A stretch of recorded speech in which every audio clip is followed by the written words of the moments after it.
പുത്തൂർ ഗ്രാമപഞ്ചായത്ത് കൃഷിഭവൻ ജനകീയ ആസൂത്രണ പദ്ധതി 2024-25 തേനീച്ച കർഷകർക്ക് തേനീച്ചപ്പെട്ടി വിതരണവും ഏകദിന പരിശീലനവും നടത്തി.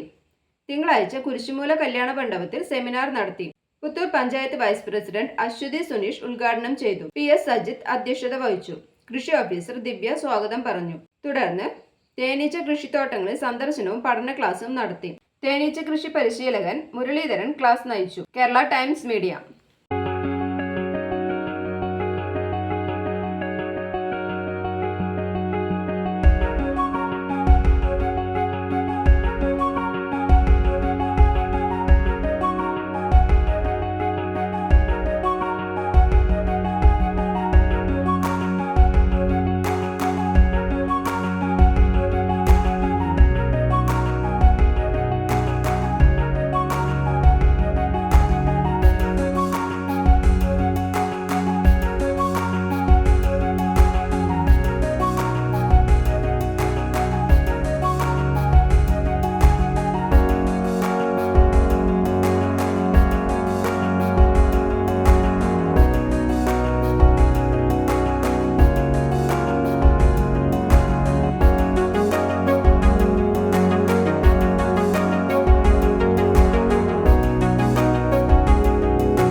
ട്രെയിനിങ് നമ്മൾ നൽകിയിരുന്നു.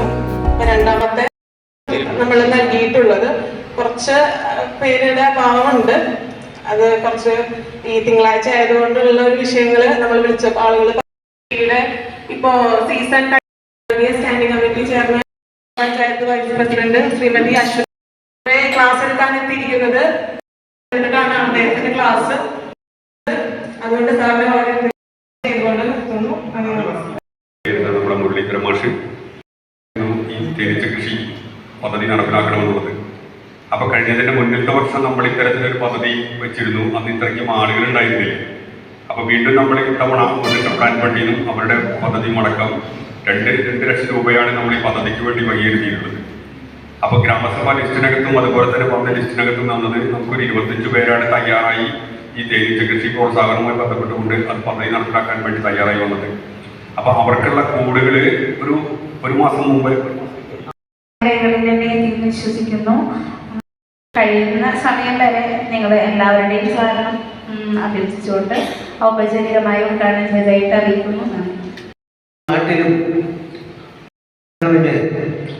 തേനീച്ച പരിപാലനമാണ് ഏറ്റവും മുൻപന്തിയിൽ. കാർഷിക ഉത്പാദന ക്ഷമതാവർദ്ധനമെന്ന് തേനീച്ച പരിപാലനം. തേനീച്ചപ്പെട്ടിയിൽ നിന്ന് നമുക്ക് മൂല്യവർദ്ധിത ഉൽപ്പന്നങ്ങൾ വരെ ധാരാളം വികസിപ്പിച്ചെടുത്ത് കൊണ്ടുവരുന്ന ഒരു കാലഘട്ടം കൂടിയാണ് തേൻ, റോയൽ ജെല്ലി. അതുപോലെ തേനീച്ചപ്പെട്ടിയിൽ നിന്ന് തേനെടുത്തതിന് ശേഷം നമുക്കിപ്പോൾ ഈ ഫെബ്രുവരി, മാർച്ച്, ഏപ്രിൽ, മെയ് ഈ 4 മാസം കഴിയുമ്പോഴേ നല്ല ആരോഗ്യമുള്ള പെട്ടിയുടെ മുകളിൽ തന്നെ 2-3 സൂപ്പർ പെട്ടികൾ, തേൻ പെട്ടികൾ കാണും.